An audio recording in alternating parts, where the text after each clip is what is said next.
Hi there! Welcome to a new physics lesson filled with adventure and discovery. Today, our topic is electric force. We're going to continue looking at this whole idea of electricity and later into magnetism. And so today, we're going to look at the fact that when you have a positively charged object and a negatively charged object, they do attract and repel. Well, in this case, since it's positive and negative, they do attract each other. And so because there's that kind of attraction, we can label it as what we call electric force, which is pretty cool. So let's jump into it. We're going to talk about Coulomb's law today, which we use to calculate or quantify electric force. And then we're going to compare it to the Newton's universal law of gravitation, which is very, very similar, as you'll see in a second. So let's jump into it. So first of all, electric force happens when there's two charged objects that are sort of close to each other or approaching each other. And so if they're both the same charge, if they're both positively charged, they will repel each other, or if they're both negatively charged. And if you have opposite charges, one positive, one negative, they will attract each other. And so we call this electric force, and this will cause the objects to accelerate, to increase or decrease in velocity. And so there must be some kind of force, and obviously we call it the electric force or Coulomb force.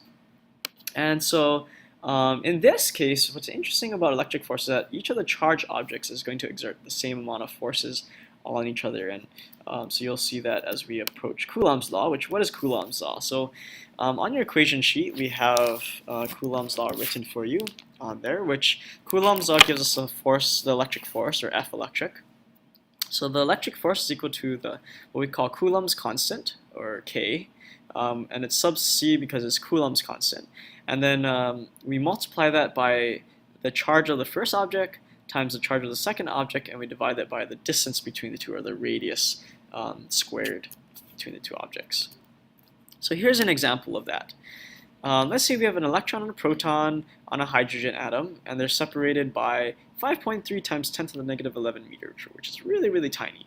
And we want to find the electric force of the particles exerting on each other. So what we're given here is that on your equation sheet, we also give you notice we give you the what we call the elementary charge, or the charge of 1 electron, so which is 1.6 times 10 to the negative 19th coulombs, and it's right above Coulomb's law if you take a look at that. Notice that Q1, since it's an electron, it's negatively charged, so negative 1.6, and then the proton is positively charged, so Q2 is going to be a positive, same number but positive. Of course, we have K, which is a constant, which is also on your equation sheet. And then our radius between the two is 5.3. So if we plug all that in to our Coulomb's law, we would get that the force of electric is about negative 8.2 times 10 to the negative 8th newtons. And I want you to notice that it's a negative number. Every time you have a negative force of electric, that is going to be an attractive force and it makes sense, right? Because you have an electron and a proton, you have opposite charges, so they're going to attract one another because they're opposite. Opposites attract. But if this number here is a negative number, then it's going to be an attractive force. If this were a positive number, then this 8.2 times 10 to the negative 8th would be repulsive. They would repel away from each other. Okay, but moving on along, this brings us to a very interesting idea, because I don't know if you recognize anything, but if you think back to quarter 2, and we're talking about Newton's universal law of gravitation, you would notice that this equation for the electric force is very similar to our equation for gravitational force, which instead of K, we have G, the universal gravitational constant. Instead of the two charges, we have two masses that have some kind of pull towards one another. And then again, we have the radius. And so these forces are very similar.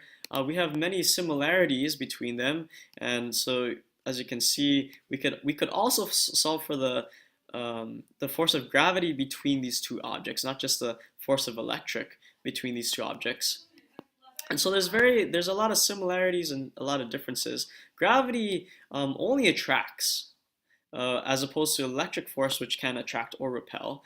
They both use what we call the inverse square law, which is the idea of this type of equation.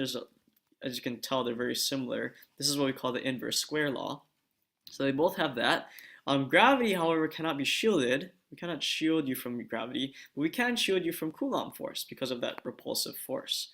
And then lastly, gravity is significantly weaker than Coulomb force, which is very strong. It doesn't seem that way as we experience gravity everywhere we go, but in terms of the quantity and the magnitude, if we're to have the same size particles, you would see that the Coulomb force is much greater than gravity.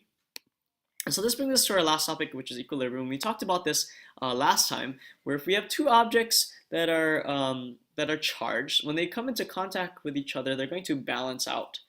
They're going to equalize each other, and eventually they're going to come to the same charge. And so I taught you, I don't know if you remember that number line I put at the top of the last lecture. And so when they touch, they kind of come into the median, they come into the middle of their charge. Or another way we could do this, so here's another example. Let's say we have a ball that's 5 times 10 to the negative 5 coulombs, and it hits a puma with a charge of negative 8 times 10 to the negative 5 coulombs. And so when they touch each other, what is the charge on each of them going to be? And so here we're solving for their equilibrium charge once they touch. And so what we can do then is we can add them together and divide by 2 to find their average. And that's going to give us the charge on each of them after they touch and balance each other's charges out. That negative charge is going to equalize that positive 5 charge to give us an equilibrium point or an equilibrium charge. Okay, so we've looked at Coulomb's force. We've looked at this ability that electric charges have to attract or repel each other, and how it's very similar to gravitational force. And so thank you so much for joining us today, and we'll see you next time.